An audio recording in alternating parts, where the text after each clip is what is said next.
Good evening. Selamat malam. Good to see a few familiar faces here tonight. Saya senang bisa bertemu dengan beberapa wajah baru di sini.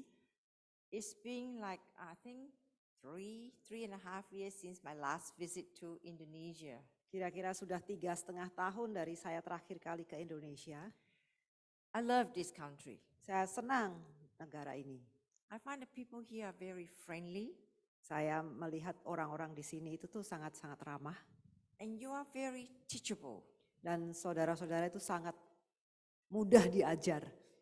I think much easier than the Aussies. Dan saya rasa bahkan lebih mudah daripada orang Australia. Maybe because our life here over there is so easy. Mungkin karena kehidupan kami di sana itu begitu mudah. You know, we are very spoiled over in Australia. Kami di Australia itu sangat dimanja. They don't work, they get money too. Mereka nggak kerja pun dapat uang. Over here you don't work, you starve, right? Kalau di sini nggak kerja ya nggak dapat uang, susah. So in every nation there is the good and the bad. Jadi di setiap negara itu ada bagusnya, ada buruknya. But God has a very strategic plan for Indonesia. Tapi Tuhan punya rencana yang sangat strategis untuk Indonesia.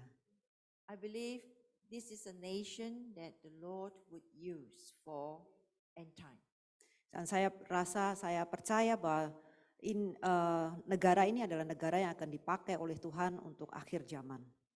So get ready Indonesia. Jadi bersiaplah Indonesia.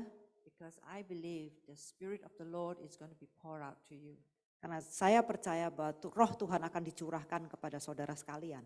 And so this is the moment, this is a season where God is wanting and calling you into His purpose. Dan inilah saat dan musimnya di mana Tuhan memanggil Anda ke dalam kehendaknya. Don't miss the opportunity that you have here. Jangan sampai kehilangan kesempatan yang saudara-saudara miliki. Tonight's message is about making a stand for Christ.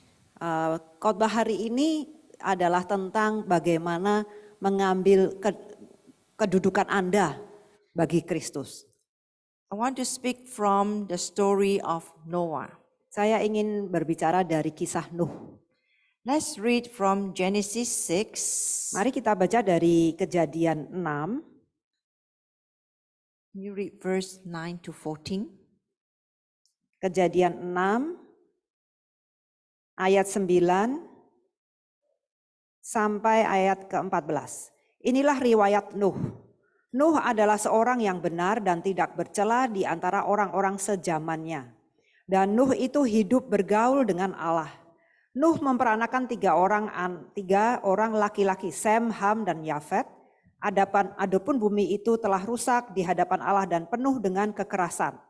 Allah menilik bumi itu dan sungguhlah rusak benar, sebab semua manusia menjalankan hidup yang rusak di bumi. Berfirmanlah Allah kepada Nuh, aku telah memutuskan untuk mengakhiri hidup segala makhluk, sebab bumi telah penuh dengan kekerasan oleh mereka. Jadi aku akan memusnahkan mereka bersama-sama dengan bumi. Ayat 14, buatlah bagimu sebuah bahtera dari kayu gofir. Bahtera itu harus kau buat berpetak-petak dan harus kau tutup dengan pakal dari luar dan dari dalam. Okay. Noah lived in a world that was filled with evil, corruption, and wickedness. Nuh hidup di dunia yang penuh dengan kejahatan dan kekejaman. There was violence everywhere. Ada kekerasan di mana-mana. And God's calling to Noah is not a small task. Dan panggilan Allah terhadap Nuh itu bukan sebuah tugas yang kecil. It is one of the most difficult job that God could give to a man. Ini merupakan salah satu tugas atau pekerjaan yang cukup berat yang pernah Tuhan berikan bagi manusia. Can you imagine yourself in Noah's position? Bisakah saudara bayangkan berada di posisi Nuh? Suddenly God came and told you He's going to destroy the whole earth. Tiba-tiba Tuhan datang dan berkata, memberitahu saudara bahwa Dia akan menghancurkan seluruh bumi. He asked Noah to build this huge thing. Dan Dia minta Nuh untuk membangun satu bahtera yang begitu besar. If I were Noah, I would be so shocked. and in trembling fear. Kalau saya jadi Nuh, saya akan sangat kaget dan juga gemetar ketakutan. I will feel very, very inadequate to build this big thing. Saya akan merasa sangat tidak mumpuni, tidak sanggup untuk membangun sebuah benda yang demikian besar. But there's a consolation there. Tapi di situ ada sebuah konsolasinya. Although God said, I will destroy the whole earth, but He promised to spare Noah and the family. Meskipun Tuhan hendak menghancurkan seluruh bumi, tapi Dia akan menyelamatkan Nuh dan keluarganya. In verse 18, di ayat yang ke-18, God says, I will establish my covenant with you, and you will enter the ark, and you and your sons, your wives, and your sons' wives will be with you. Tetapi dengan engkau aku akan mengadakan perjanjianku, dan engkau akan masuk ke dalam bahtera itu. Engkau bersama-sama dengan anak-anakmu dan istrimu dan istri anak-anakmu. Now, Noah, on receiving this instruction, had to believe God completely in the word given. Dalam menerima perintah ini, Nuh harus benar-benar percaya kepada Tuhan dan perkataan yang Tuhan berikan kepadanya. He had to believe God to build the ark. Dia harus percaya Tuhan untuk membangun sebuah bahtera, to enter the ark, untuk masuk ke bahtera itu, and to stay there till he was asked to leave. Dan tinggal di situ sampai dia disuruh keluar. I always think of Noah as a man who has got such a strength that he could do this thing. Saya selalu berpikir bahwa Nuh itu seorang yang punya kekuatan sedemikian besar untuk bisa membangun benda ini. Truly, truly an awesome man of God.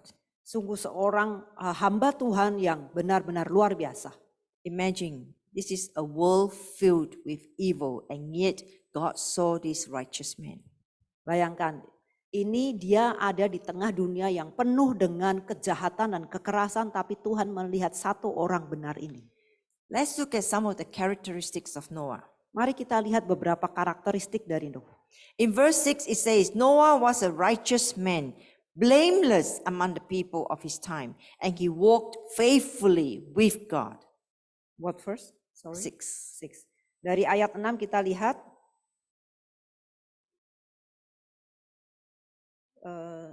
Genesis 6. Yeah. Genesis Same 6. chapter. Genesis 6 verse 6. Yeah. No, it's different.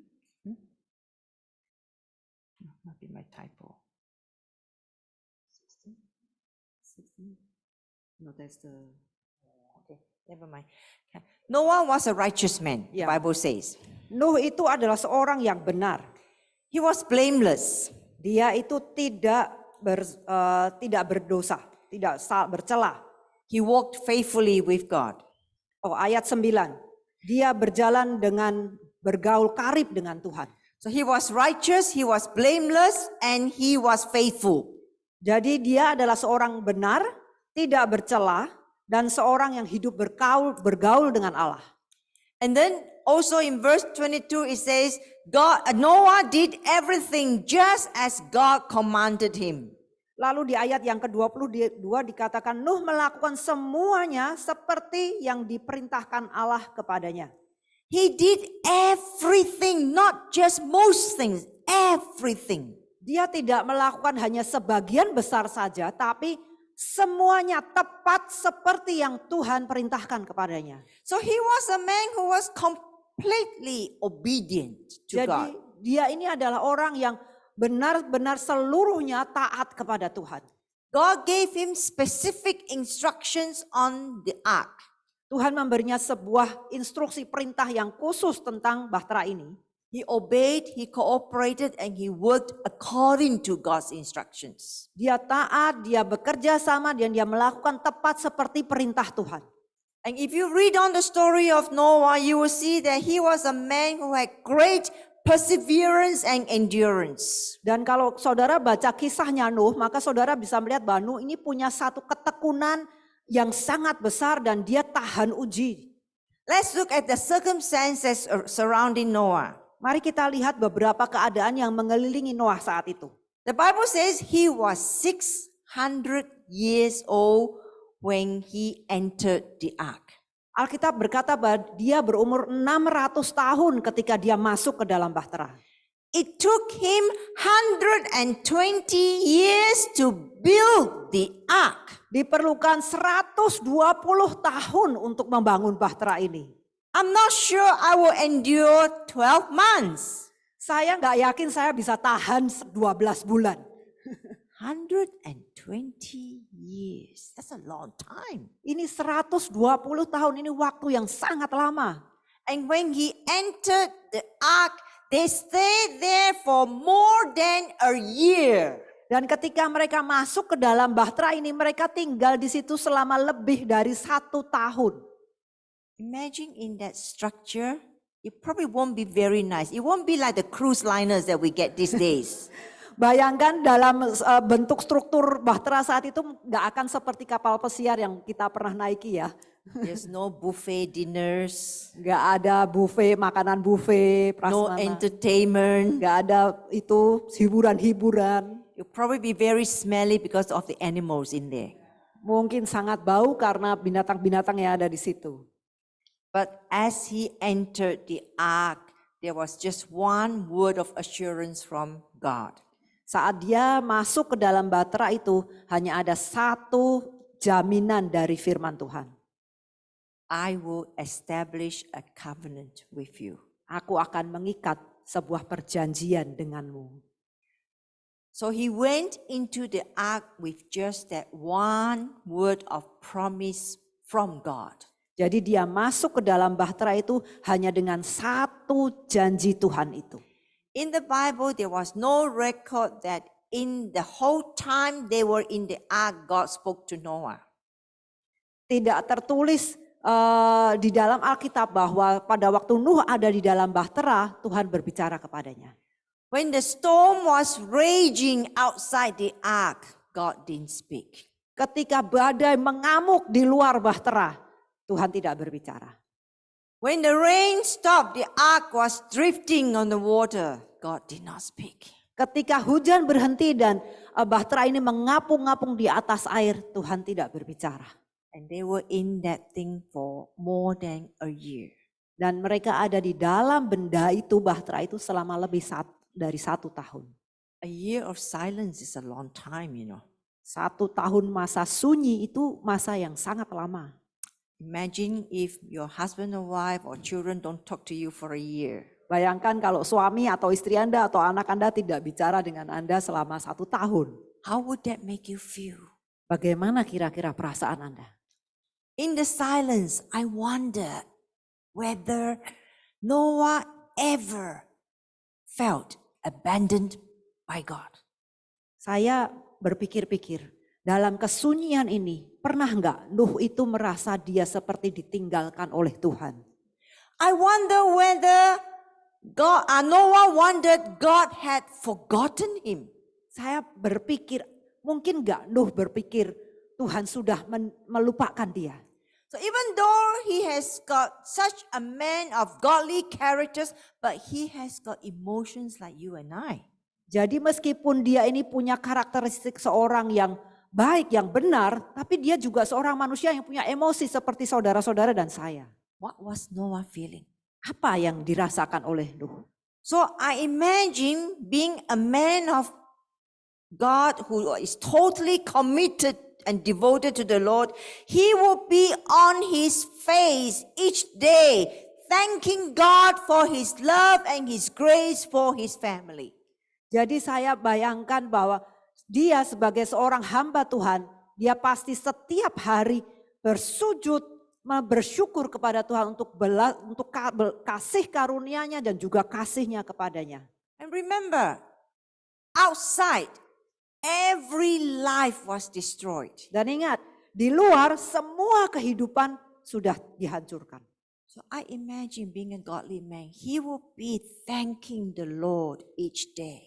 Jadi saya bisa bayangkan setiap hari dia sebagai seorang hamba Tuhan, pasti dia bersyukur kepada Tuhan.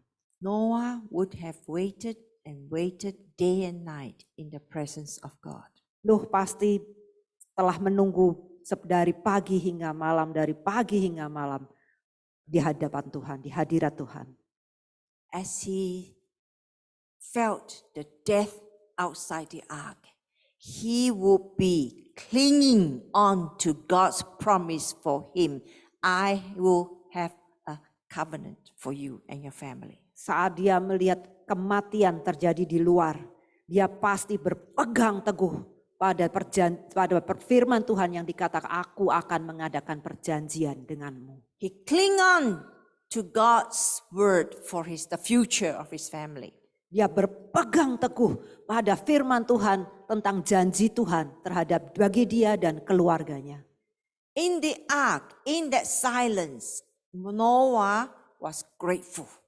Di dalam kesunyian itu, di dalam bahtera, Nuh bersyukur. I imagine if I'm Noah, I will be thanking God and I will be crying out to him to say, Father, I need your grace. We need your grace. We need your love. More and more and more. Saya bayangkan kalau saya menjadi Nuh dan saya ada di bahtera itu, saya pasti akan berseru kepada Tuhan. Bapa, aku butuh kasih karuniamu, aku butuh rahmatmu, aku butuh engkau. Makin lagi aku makin butuh, lebih-lebih lagi aku butuh. In the silence, in the ark, God was building a greater character in Noah. Di dalam kesunyian itu, di dalam bahtera, Tuhan sedang membangun sebuah karakter yang lebih besar di dalam Noah, di dalam Nuh. You know, there are two kinds of faith that we need to establish in our lives. Ada dua jenis iman yang perlu kita tetapkan di dalam hidup kita. There is the faith that is on the Logos word of God. God is able, God is faithful, God is love, God is just. Ada iman yang perlu ditegakkan di dalam firman secara logos bahwa Tuhan itu sanggup, Tuhan itu kasih, Tuhan itu setia. In Christ all things are possible. Di dalam Kristus semuanya itu mungkin. My God is for me and not against me. Tuhan itu di pihakku dan tidak melawan aku. All these things are faith that we learn to build because of the word of the Lord. Semua ini adalah iman yang perlu kita bangun karena dari firman yang tertulis di Alkitab. And then there is another faith which is the hanging on to God faith no matter what. Lalu ada iman yaitu iman bergantung pada imannya Tuhan apapun yang terjadi. We need both kinds of faith. Kita perlu dua jenis iman ini. That childlike faith of hanging on to God's word is not going to help us to survive in times of God's silence, in times of hardship. Dan jenis iman yang seperti anak kecil ini, inilah yang akan membuat kita bertahan di dalam kesunyian, di dalam masa-masa yang sulit. When we go through extreme, especially extreme difficulties, it calls for something deeper. Ketika kita melewati sesuatu yang kesulitan yang sangat ekstrim, kita perlu sesuatu yang lebih dalam dari iman yang pertama. It calls for that deeper, stronger faith. Diperlukan iman yang lebih dalam, yang lebih kuat. And that kind of faith can only be built through hardship. Dan iman yang seperti ini hanya bisa dibangun melalui sebuah saat-saat yang keras. Because this kind of faith is saying, though we cannot see what God is doing, but we believe and we declare that the Lord still reigns and the Lord is still in charge. Karena iman seperti ini itu berkata bahwa meskipun aku tidak melihat apa yang terjadi, apa yang akan terjadi, tapi aku tetap percaya dan aku tetap tahu bahwa Tuhan itu memerintah dan berkuasa dalam hidupku. In the midst of difficulty, when heaven feels like brass, when God seems so far away and silent and felt like he didn't care, we knew he would never abandon us. Di saat-saat seperti seolah-olah langit itu menjadi tembaga, sunyi senyap dan Tuhan sepertinya jauh dan meninggalkan kita. Kita tetap tahu bahwa Dia ada dan Dia memperhatikan kita. I believe Saya this percaya. is the kind of faith Noah built in the silence in the ark. Inilah jenis iman yang dibangun di dalam diri Nuh, di dalam kesunyian, di dalam bahtera itu. You know, the greatest faith always is birthed from hardship, from pain, and from God's silence. Iman yang terkuat selalu lahir dari sebuah masa-masa yang keras, masa-masa di mana Tuhan seolah-olah diam dan masa-masa yang menyakitkan. This is where real faith is born. Disinilah di mana iman yang sejati itu dilahirkan.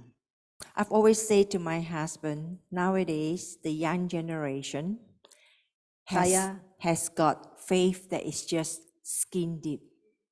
Saya selalu berkata kepada suami saya bahwa anak-anak zaman sekarang di generasi ini itu punya iman jenis yang hanya sedalam kulit saja, tipis-tipis gitu. They know the word of the Lord. Mereka tahu firman Tuhan. They can say, God loves me. Mereka bisa berkata, Tuhan mengasihi aku. I can do all things. Aku bisa melakukan segala sesuatu. But when they get tested, Tapi ketika mereka diuji, they fall flat like pancake. mereka langsung gepeng seperti pancake. Because they haven't got the endurance. Karena mereka tidak punya ketahanan uji. A lot of young people these days have not gone through hardship. Anak-anak muda zaman sekarang itu tidak pernah melewati masa-masa yang sulit. So, I always tell young people, do not despise the hard times because that's where God is building you up. Jadi saya selalu katakan kepada orang-orang muda, jangan meremehkan masa-masa yang sulit. Karena disitulah Tuhan membangun karaktermu. Sometimes pain is God's most powerful tools to build our character and our strength. Kadang rasa sakit itu adalah sebuah alat yang sangat mumpuni untuk membangun karakter kita bagi Tuhan. If we allow the Lord to work in us, pain can unite our heart to His heart. Kalau kita mengizinkan Tuhan bekerja di dalam kita, rasa sakit itu bisa menjadi satu ikatan bagi kita dan bagi Tuhan. If we continue to choose to look to Him rather than on the circumstance, if we continue to just pray, God will develop something that you do not see in the natural. Kalau kita terus saja berdoa dan terus saja melakukan ini, maka Tuhan akan membangun sesuatu yang sebelumnya saudara tidak bisa lihat. If you persevere through hardship, there will be the level of maturity and character that God will embed inside of you that you can be used for greater purpose in the future. Ketika kita melewati masa-masa yang sulit, Tuhan sedang membangun sebuah rasa security dan what was the other one? The security and what? Sorry. I don't know what I I said. missed that. What was that? It just came out. It will build in you a character. Yes, akan membangun karakter di dalam diri saudara untuk masa depan saudara. So, I believe something spiritual is happening when nothing is happening. Jadi saya percaya ada sesuatu yang terjadi ketika tidak ada yang terjadi. Okay, after more than a year, finally something happened. Ketika setelah lebih dari 1 tahun, akhirnya sesuatu terjadi. In Genesis 8 verse 1, Di Kejadian 8 ayat 1. it says, God remembered Noah and all the animals and the livestock that were with him in the ark. And he sent a wind over the earth and the waters receded. Maka Allah mengingat Nuh dan segala binatang liar dan segala ternak yang bersama-sama dengan dia dalam bahtera itu. Dan Allah membuat angin menghembus melalui bumi sehingga air itu turun. But God remembered Noah. Dan Allah mengingat Nuh. Does that mean God actually forgot Noah? Apakah itu berarti sebelumnya Tuhan itu lupa sama Nuh? No, it simply means in the midst of the great flood, God stayed true to His promise. Tidak, karena itu artinya sebenarnya adalah bahwa saat melalui semua itu, Tuhan itu tetap setia pada janjinya. He had made a covenant with Noah before he entered the ark. Dia sudah mengikat sebuah perjanjian dengan Nuh sebelum Nuh masuk ke dalam bahtera itu. So in his appointed time, the Lord remembered his promise and released it. Jadi di waktu yang tepat yang sudah ditentukan, Tuhan ingat Nuh dan dia melepaskannya. These 4 words, but God remembered Noah, has got an important message of hope for us. Jadi 4 kata ini, maka Allah mengingat Nuh itu punya satu kata penting yang bisa memberikan pengharapan bagi kita. In the midst of judgment, God always remembers mercy. Di tengah-tengah penghukuman, Tuhan selalu ingat ada belas kasihan. Perhaps some of you here, you have been waiting on God for something for a long, long time. Mungkin ada beberapa dari saudara yang sudah menunggu dalam waktu yang cukup lama, menunggu nantikan Tuhan. Remember these 4 words. When Ingatlah. doubt creeps into your head. Ingatlah 4 kata ini ketika ada keraguan-raguan itu merayap masuk ke dalam pikiran saudara. But God remembers Noah. Dan Allah mengingat Nuh. But God will remember you too. Dan Allah akan mengingat saudara-saudara juga. Noah waited on the Lord. Nuh menanti-nantikan Tuhan. In his appointed time, God says, okay, this is graduation time. He is ready to be released. Di waktu yang sudah ditentukan, itulah saatnya wisuda. Inilah saatnya Nuh dilepaskan. And Noah got his reward. Dan Noah mendapatkan upahnya. You can be sure the Lord will reward you if you stay faithful. Yakinlah bahwa Tuhan akan memberi upah kepada saudara ketika saudara-saudara tetap setia. When we say we are waiting on God, we are really mean we are confident, we are disciplined, we are expectant, and we know that this painful thing will pass.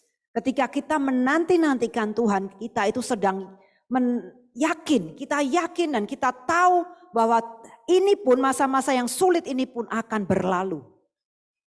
Why do I preach this message here? Mengapa saya memberitakan firman ini hari ini? Because in Matthew 24 verse 37 says, but as in the days of Noah, so also will the coming of the Son of Man be. Karena di Matius, Di Matius 24 ayat 37 dikatakan begini. Sebab sebagaimana halnya pada zaman Nuh, demikian pula halnya kelak pada kedatangan Anak Manusia. Jesus compared the days of Noah to the days of his second coming. Yesus membandingkan antara zaman Nuh dan zaman saat nanti dia akan datang kedua kalinya. So Jesus was saying, what you saw in Noah's days will be the same in the last days. Jadi Yesus berkata apa yang dilihat pada zaman Nuh akan saudara-saudara lihat di akhir zaman. I believe we are already in the last days, Saya percaya bahwa kita sudah berada di akhir zaman. It is so clear as you see what's happening around us. Sudah jelas sekali terlihat ketika saudara bisa melihat sekeliling apa yang ada di sekeliling kita. There's so much corruption, Ada banyak sekali kejahatan, evil, kekejaman, and perversion. dan juga kemurtatan. So what do we do? Jadi apa yang harus kita lakukan? Genesis 6:8 says that Noah found grace in the eyes of the Lord. Kejadian 6 ayat 8 berkata bahwa Nuh mendapatkan kasih karunia di mata Tuhan. I pray we too in these last days will find grace in the eyes of God. Saya berdoa supaya kita pun di akhir zaman ini juga mendapatkan kasih karunia di mata Tuhan. The story of Noah and the ark is also for us today. Kisah Nuh dan juga Bahtera itu adalah kisah untuk kita juga hari ini. Noah was a godly man in an ungodly world. Nuh adalah seorang benar yang ada di dalam dunia yang tidak benar. He was the bright light shining in the darkness. Dia adalah sebuah terang yang cemerlang, sinarnya gilang gemilang di dalam dunia yang gelap. He was a man who truly feared the Lord, Dia adalah orang yang sungguh-sungguh takut akan Tuhan. and he walked in God's ways. Dan dia berjalan di dalam jalannya Tuhan. And my prayer, one of my prayers every day is that, Lord, let us walk in the fear of the Lord. Salah satu doa saya setiap hari adalah, Tuhan, biarlah saya boleh berjalan di dalam takut akan Tuhan. Let us have a deep reverence of you. Biarlah kami boleh mempunyai rasa takut dan hormat kepadamu. I hate it when sometimes I hear people refer God as the man upstairs. Saya benci, sebel kalau dengar orang yang berkata bahwa orang di atas sana. There was one day somebody said that, and I said, excuse me, you just offended my God. Saya pernah dengar satu orang berkata begitu dan saya langsung berkata, kamu sudah menyinggung Tuhan saya. He is not just the man upstairs, he is the God of all creation. Dia bukan cuma orang di atas sana, tapi dia adalah Tuhan dari semua ciptaan. The Bible says he is the God of the heavens and the earth is his footstool. Karena Alkitab berkata dia adalah Allah di langit dan bumi ini adalah pijakan kakinya. I said to him, do you realize God could just press down on you? Kamu sadar gak Tuhan itu bisa aja gampang saja menginjak kamu? If the whole earth is his footstool, who are you? One little ant. Kalau seluruh bumi ini adalah pijakan kakinya, jadi kamu itu siapa? Semut kecil. I told him, respect God for who he is. Saya katakan kepadanya, hormati Tuhan untuk siapa dirinya. We need to make a stand now. Hari-hari ini kita perlu berdiri bagi Tuhan. Don't compromise with the world. Jangan berkompromi dengan dunia. We may be in the world, but we are not of the world. Kita mungkin ada di dalam dunia, tapi kita bukan dari dunia. Isaiah 60 says, arise, shine, for the light has come. Yesaya 60 berkata bahwa bangkit dan jadilah terang karena terangmu sudah datang. You know, this scripture, arise, shine, we quote it so often. Kita sering mengutip ayat ini. It's actually a command from God.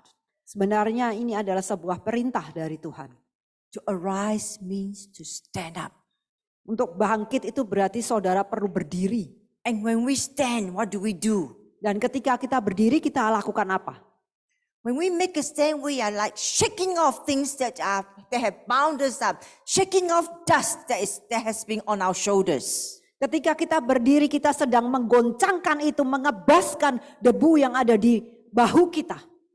When we arise and stand, we step away from compromise. Ketika kita berdiri dan bangkit, itu kita mengambil langkah jauh dari dari kompromi. We step away from sinfulness. Kita menjauh dari jalan-jalan penuh dosa. Because the command of the Lord is be holy, because I am holy. Karena perintah Tuhan berkata, jadilah kudus, kuduslah karena aku ini kudus. Sin is sin in the eyes of the Lord, no matter how small it is. Dosa adalah dosa, tidak peduli betapa kecilnya. It is asking us to stand up and take a step out of sinful ways into godliness. Bangkit itu berarti kita meminta kita untuk berdiri dan menjauh dari jalan-jalan yang penuh dosa. It's asking us to to focus on living a holy and righteous life. Meminta kita untuk berdiri dan menjalani hidup yang kudus dan benar. Live in the standard of God, so His name will be glorified through us. Hiduplah sesuai dengan standar Tuhan supaya namanya itu dimuliakan di dalam hidup kita. Arise is God's command. Bangkit itu adalah perintah Tuhan. And He says, arise, shine. Dan Dia berkata bangkit dan jadilah terang. There's no point for us to stand righteous and become just a monument. Karena tidak ada gunanya bila kita bangkit tapi hanya sekedar jadi monumen. Shine. Jadilah terang. Speak forth His love and grace. Perkatakan, beritakan tentang kasih dan kasih karunia-Nya. Let the glory of the Lord be reflected through us. Biarlah kemuliaan Tuhan itu terpancarkan dari kita. Walk the talk. Lakukan apa yang sudah saudara selama ini perkatakan. Do what we preach. Lakukan apa yang kita khotbahkan. Be active in the works of the Lord. Jadilah aktif di dalam pekerjaan Tuhan. We must not just arise, we must shine. Kita bukan sekedar hanya perlu bangkit, tapi kita perlu menjadi terang. We have a great part to play in these last days. Kita punya bagian yang sangat besar yang perlu kita ambil bagian di dalamnya di dalam akhir zaman ini. God choose to use us as His vessel to bring His light to the world. Tuhan memakai kita untuk menjadi alatnya, untuk membawa terangnya ke dalam dunia. God choose to use us as His ambassadors. Tuhan memilih kita untuk menjadi duta besarnya. This is the moment, this is the season where I feel that it is a time of really consecration and surrender to the Lord for end time. Inilah saya merasa inilah waktu dan musimnya di mana kita perlu mengkhususkan, menguduskan bagi Tuhan di akhir zaman ini. Are there things that we need to surrender to the Lord? Ada hal-hal yang perlu kita serahkan kepada Tuhan.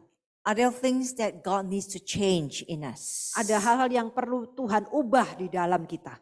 If we surrender, Bila kita menyerah, berserah. if we consecrate ourselves before Him, Bila kita menyucikan diri, menguduskan di hadapannya. He will make the transformation in us. Dia akan melakukan perubahan itu di dalam kita. And the church is where He will begin. Dan dari gerejalah Tuhan akan memulai hal ini. We need to be people of God where the society that is so wicked and morally corrupt will see a difference in us. Karena kita perlu jadi umat Tuhan di mana masyarakat yang jahat dan korup ini bisa melihat ada perbedaan di dalam kita. The church needs to be carriers of His glory. Gereja perlu menjadi pembawa kemuliaannya. You know, when I was preparing this message, I heard the Lord say to me, Ketika saya sedang mempersiapkan firman ini, saya mendengar Tuhan berbicara pada saya.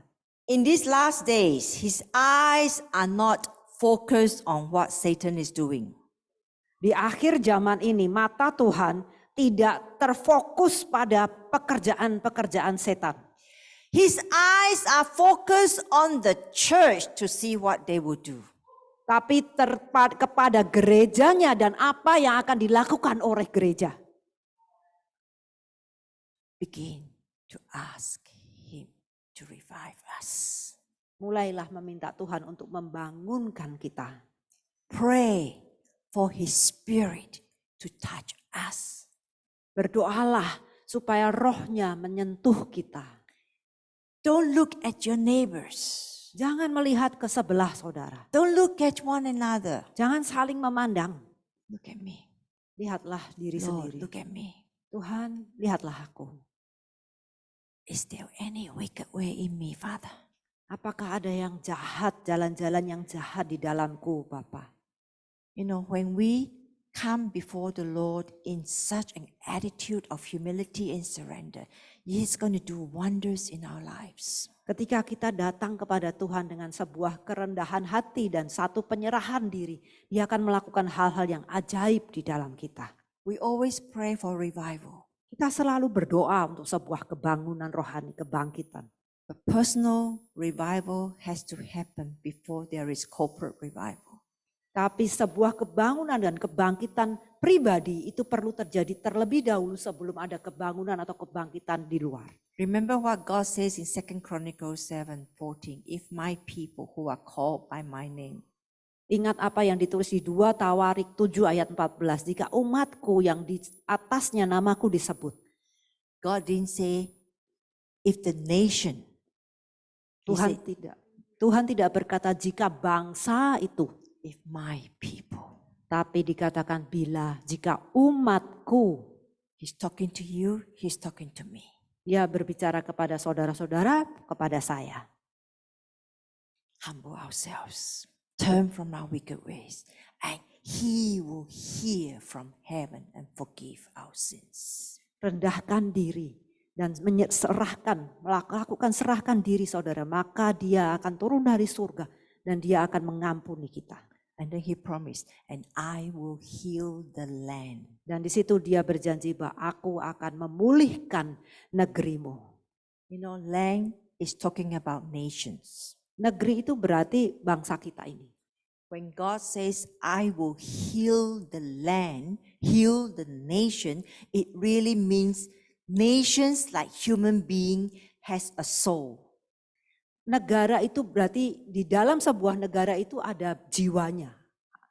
A nation can be sick. Sebuah negara bisa sakit. Because of sins. Karena dosa. In Leviticus it talks about when there is sin, it corrupts the land and the land will vomit out its inhabitants. Di Imamat dikatakan bila dosa terjadi maka dosa itu akan mempengaruhi negeri itu. Dan tanah akan memuntahkan penduduknya.